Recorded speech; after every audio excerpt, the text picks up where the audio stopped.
संतान के रूप में कौन जन्म लेता है हमारे घर। एक बार अंत तक अवश्य पढ़ें। पूर्व जन्म के कर्मों से ही हमें इस जन्म में माता पिता, भाई बहन, पति पत्नी, प्रेमिका, मित्र शत्रु, सगे संबंधी इत्यादि संसार के जितने भी रिश्ते नाते हैं सब मिलते हैं, क्योंकि इन सबको हमें या तो कुछ देना होता है या इनसे कुछ लेना होता है। वैसे ही संतान के रूप में हमारा कोई पूर्व जन्म का संबंधी हुई आकर जन्म लेता है, जिसे शास्त्रों में 4 प्रकार का बताया गया है। पहला है ऋणानुबंध। ऋणानुबंध पहला, पूर्व जन्म का कोई ऐसा जीव जिससे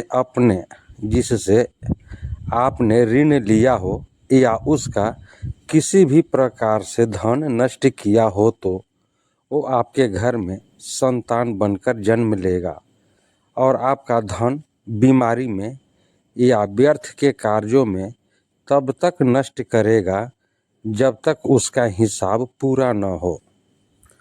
दूसरा होता है शत्रुपुत्र।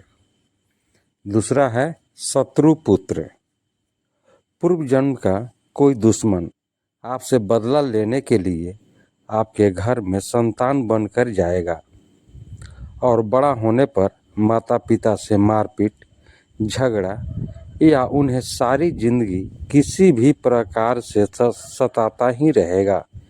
हमेशा कड़वा बोलकर उसकी बेइज्जती करेगा और उन्हें दुखी रखकर खुश होगा। तीसरा होता है उदासीन पुत्र। इस प्रकार की संतान ना तो माता पिता की सेवा करती है और न ही कोई सुख देती है और उनको उनके हाल पर मरने के लिए छोड़ देती है। विवाह होने पर वह माता पिता से अलग हो जाते हैं। चौथा है सेवक पुत्र। पूर्व जन्म में यदि आपने किसी की खूब सेवा की है तो वह अपनी की हुई सेवा का ऋण उतारने के लिए आपके सेवा करने के लिए पुत्र बनकर आता है। जो बोया है वहीं वो काटोगे।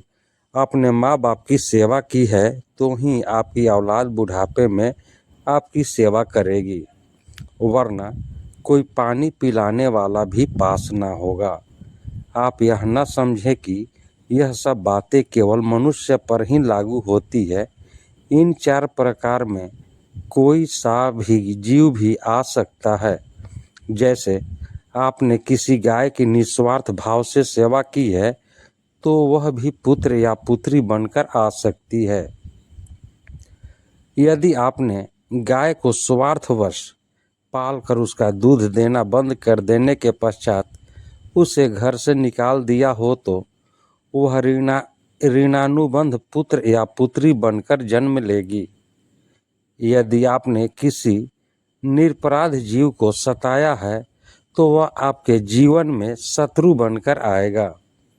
इसलिए जीवन में कभी किसी का बुरा न करें, क्योंकि प्रकृति का नियम है कि आप जो भी करोगे उसे वह आपके इस जन्म में या अगले जन्म में 100 गुना वापिस करके देगी। यदि आपने किसी को 1 रुपया दिया है तो समझो आपके खाते में 100 रुपये जमा हो गए हैं। यदि आपने किसी का 1 रुपया छीना है तो समझो आपकी जमा राशि से 100 रुपये निकल गए। जरा सोचिए, आप कौन सा धन साथ लेकर आए थे और कितना साथ लेकर जाओगे। जो चले गए वो कितना सोना चांदी साथ ले गए। मरने पर जो सोना चांदी धन दौलत बैंक में पड़ा रह गया, समझो वो व्यर्थ ही कमाया। औलाद अगर अच्छी और लायक है तो उसके लिए कुछ भी छोड़कर जाने की ज़रूरत नहीं है। खुद ही खा कमा लेगी। और औलाद अगर बिगड़ी या नालायक है तो उसके लिए जितनी मर्जी धन छोड़कर जाओ, वह चंद दिनों में सब बर्बाद करके ही चैन लेगी। मैं, मेरा, तेरा और सारा धन यहीं का यहीं धरा रह जाएगा, कुछ भी साथ नहीं जाएगा।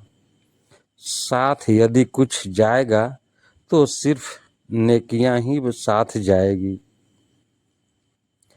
इसलिए जितना हो सके नेकी करो, सत्कर्म करो। जय जय श्री राधे। दोस्तों, यह कहानी आपको कैसी लगी? कहानी को लाइक करें, शेयर करें। चैनल पर नए हैं तो चैनल को सब्सक्राइब कर लें। बेल आइकन का बटन दबा दें कि आपको इस तरह की कहानियाँ मिलती रहे।